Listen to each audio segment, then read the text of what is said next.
Hello and welcome back to the Reality Guys. My name is Brett, and I am here to break down episode 5 of the challenge, season 39, Countdown to Chaos. And I just want to say, I want to jump straight into the good stuff, the elimination, King of the Hills. Bro, this elimination was amazing. My favorite, probably, that I've seen in like forever. Like hall brawl, pole wrestle, balls in, anything physical. You got to get your hands on somebody, get your hands dirty, your face dirty. Those are my favorite eliminations. And this one was awesome. The way that we had Jordan, we had Kieran, two dope ass dudes. They go in, you got two mountains on either side. They're going to run up and down the mountains, hit the lights, hit each other, knock each other down, wrestle in the sand pit. This thing was amazing. This reminds me of so we had the light bright challenge, like 2 weeks ago, 3 weeks ago, with Chauncey and big dude James. Yeah. So this was like that one, except they were separated by a wall, so they couldn't actually fight each other. So that made that one kind of lame. This one kind of awesome. So loved it. That's where I'm going to start the elimination. Please challenge, please bring us this elimination again. Bring it back this season. Bring it back next season, every season. If I can get this at least once per season in the rotation, we appreciate it. But anyways, like I had said on my previous videos, I believed that the moment chaos hits, I think that we know the champs are coming in to fight, right, in an elimination, but I think they were there to take the money, which proved to be the case. Jordan, he's in, he's a mercenary, he's there to take 10K from the prize pot. So you got to throw in a strong dude to defend your prize pot. So it'll be interesting, or a strong girl. It'll be interesting to see how this plays out in future episodes. Like, will alliances turn on each other? Like, will they just throw in whoever, whatever? Like next week, we got Big T, right? She's a girl. Are they going to throw in Big T to face a Cara Maria or something? Like, so it'll be interesting to see if people turn on each other to protect that 10K and break their alliances. But I knew this was going to happen. I knew the chaos. They were going to steal the money. It was obvious. Like you building up. I think they might have told us actually in episode 1. So whatever. But regardless, I'm still going to claim credit for being right. And so this elimination was interesting too, because we didn't know Jordan was going to come in. At least the contestants didn't know, right? So we have this whole situation where Asaf, he's going in. He got voted in by the winner, Corey. He wants to go against the biggest, the baddest dude, and everyone wants to say, hey, Kieran's a big bad dude. He's not in the U.S. alliance. Let's throw him in. Whatever, he gets voted in. And then it all comes down to the draw. So Jordan's no stranger to the draw, but at least in this case, it doesn't hurt him. So I think this is why we see in the previews that CT's carrying like a giant like Hawkman battle axe spike ball thingy. Clearly they're pulling these Thor hammers out of the sand, right? And so you have 3 for the draw. There's 3 pulls in there. In this case, Jordan, he pulled Kieran's. The other option was Asaf, who's the other guy voted in. And then the third option, which we don't know what that says. So it'll be interesting to see. Hopefully, fingers crossed, that shows up at some point in a future episode. My best guess would be that it says, I don't know, you choose, Jordan chooses, the vet chooses, whatever. But yeah, anyways, or just some other chaos shit. It should just say chaos, and then TJ explains the whole thing. And they have to vote someone on the spot, or I'm gonna rabble or think too much about that one. But anyways, let's get to King of the Hills. All right, so this one breaks down basically this game. Like I said, I love this thing. They're running up and down these mountains. They're hitting the lights. So I've heard a lot of other podcasters so far talk about like, what is Jordan doing? What's the strategy? Blah, blah, blah. All right, so this game was played out in 3 rounds, 1 minute each. And so the first round, it seems to be pretty even. They're both trying. Well, at least the beginning. Kieran takes this one 6-3. Jordan, he ended up watching Kieran at one point. He was trying to like see what he was doing. He lost this one. And after he loses this one, we go into obviously round 2. This is the one where people were talking about. Jordan, he's just standing there. He's just minding his own business. He's chilling, crossed arm, hands behind the back, watching Kieran go back and forth. Kieran collects 1 point, 2 points. So while Jordan might have been playing mind games to some extent, I really think he was just trying to analyze what's the pattern of these lights. It seemed at first glance that it was just going to go left, right, and then that's the plan. So Jordan, obviously, after the second light, after Kieran hits 2 lights, Jordan knows, all right, 3's going that way, and he runs up, he gets it. boom, bada bing, bada boom. He ends up killing all the lights. It seems to be pretty straightforward. Jordan takes it 7-4. However, I would say in round 3, now that it's a tie ball game, this round 3 is kind of where we see like what actually is happening in this game, because we don't get a live feed into what's going down. So in this one, you can clearly see some of the rules that are in place in this game, right? Or some of the strategies, the technicalities of it all. So like I said, I thought it would go one light, the other light, one light, the other light. But that's not the case, because I think we had one where Jordan was up 3-2. And then I think he was waiting to go. Kieran got this one. He was waiting to go to this one. But then when he was in the middle of the sand, it was back up at this one. So it was a double light on one side. So Kieran got 3-2, 3-3, tie ball game. And then at that point, that's when Jordan, he booked it back to the other side.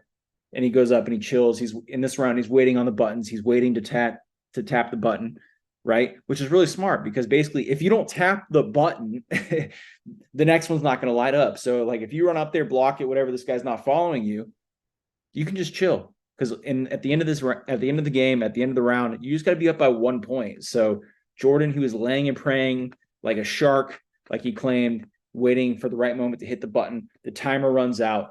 And even during this one and whatever, at one point, Kieran or Jordan, one of them tackled the other off the ramp. They wrestled in the sand. And that would have been my strategy. My strategy, I'm thinking, look, dude, I got to find a way to get one button up on you, whether I beat you in a race one way or the other, whether I run up and stall and I'm waiting for you to come attack me and then I'll hit the button. But dude, as soon as I get the 1 point lead, I want to tackle you, wrestle you, lay on top of you.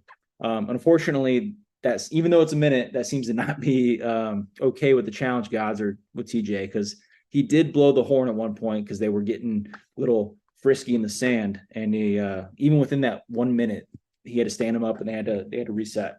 So clearly resets are in this game, but nonetheless,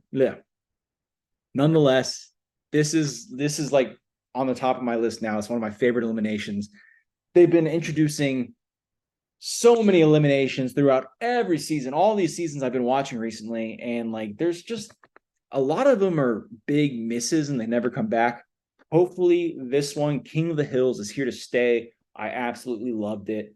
From what I've heard, everyone else loves it too. So hopefully they don't nerf it like they did Hall Brawl this season on USA. And fingers crossed we get to see it again. What's up? You still with me? All right. So we have one more challenge to talk about with the daily challenge. But before we do that, I have a little salt-based spice to mix in there. All right. So I want to talk about the challenge. But first, the Nerys Horacio thing at the bar. They go to the bar like every episode. Why? Why do they keep going to the bar all the time? I feel like they never used to go to the bar this much. But this season, it feels like every episode, like all 5 episodes, they're at the bar, partying, blah, blah, blah. And I heard they don't even get their drinks paid for. They got to pay for it out of their own pockets, man. Lame, bro. Bring back the house parties. Let's go. But anyway, so this thing, obviously we know Horacio and Nerys, they're in a relationship, right? They're all lovey-dovey, kissy-kissy. So it took like what, 1 episode? Huhui. The whole first 4 episodes, we thought Huhui was maybe like the Horacio connection, at least if we didn't, pay attention to Instagram and stuff. But in this episode, you see Horacio is just chilling back like a cool dude at the bar. He's chilling with the Soft. Soft's pissed off. Horacio doesn't drink. And out of nowhere, Nerys goes up and starts getting dirty and grinding on him, right? So, I mean, hey, I'd love that too if I were him. They're a good-looking couple, but like everyone was saying on social medias on the episode, they're kind of like the odd couple, right? You got Jay saying Nerys is a party girl, right? You got other people saying she's a party girl. Horacio, we know from last season, he don't drink. Olivia, his ride or die, says they've known each other for forever. We just assumed they didn't have chemistry, but maybe it was a friendship in the making, a love in the making, whatever it's called. But anyways, obviously, shout out to them because we know they're in love or whatever right now. But back to the challenge. All right, so the daily, also a really fun one for me, Upside Down Whirled. So obviously, this is the beginning of the episode. It's the change to the format. We have entered the chaos stage, right? So it's no longer a team game. And TJ tells us that they're going to play in pairs.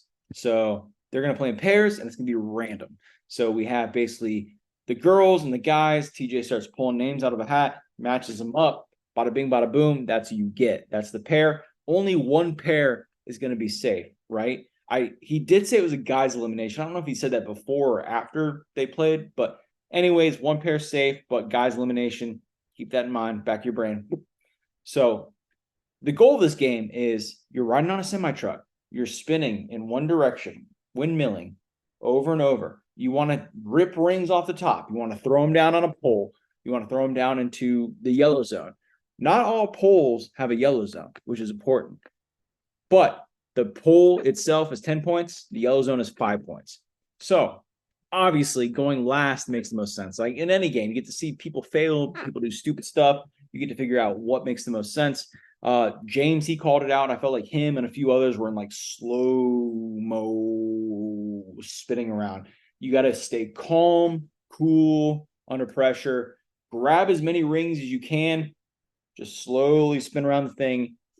Either know you're going to rack those MFers on a pole, get 10 points apiece, like Corey, or you got to throw them all in a yellow, right? So don't be, people are like ripping them all out. Like Emmanuel's like, he's stealing from Bernie, he's ripping them all out. I don't blame him for that. But bro, you can't rip them all off and throw them at a pole.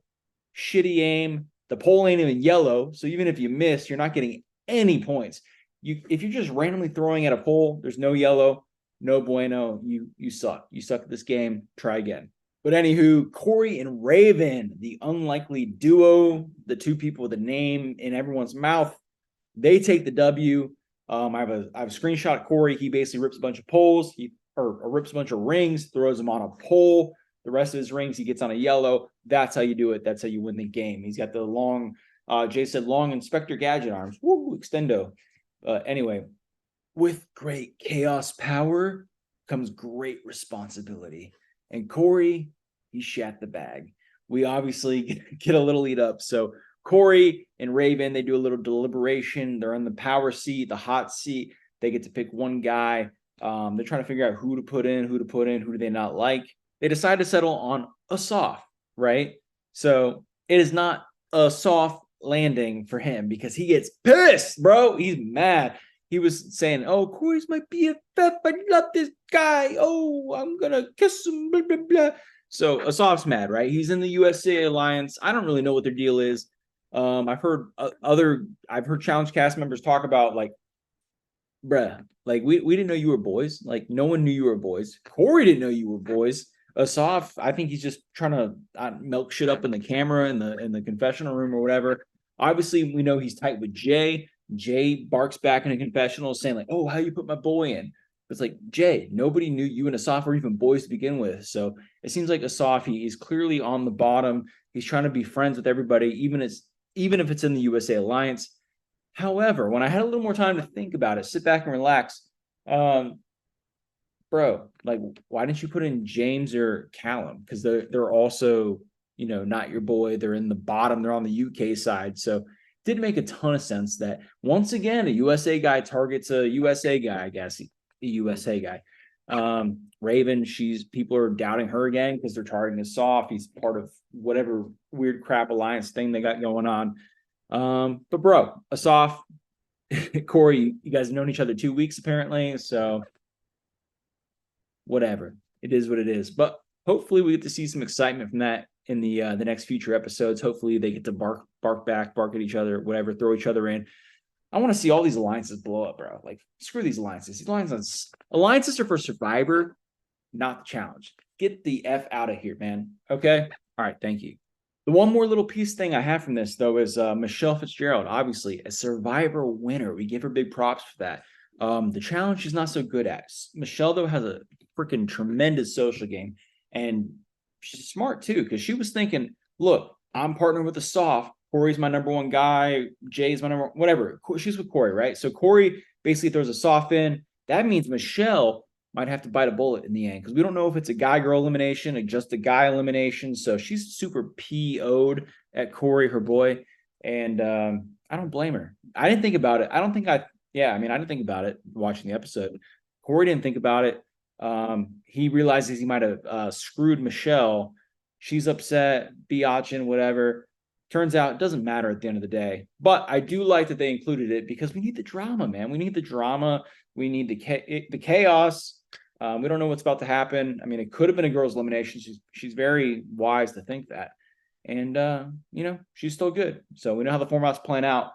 We will be back. This is all I gotta say for this episode, honestly. Like, sound off in the comments for me.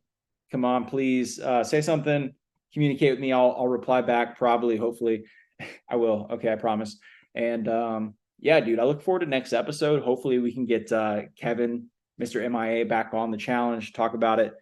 And we're gonna try to get this shit out freaking every Wednesday, every Thursday. It's Thursday going into Friday at midnight right now. And dude, come on, subscribe, like, check out our other content. The Challenge, Survivor, those are always my go-tos. House of Villains, a great new hit. Bachelor in Paradise, I think, is still on. I need to join that one next week for sure. Now that Big Brother's over. Golden Bachelor, I think, just ended. Finale, check that out. Finale should be on, I think, right now. And obviously, Bill and Brian are doing a bunch of Love Island stuff from foreign countries and who knows what. So yeah, appreciate you, bro. The Challenge is #1. Comment down below. Thank you. See you next week.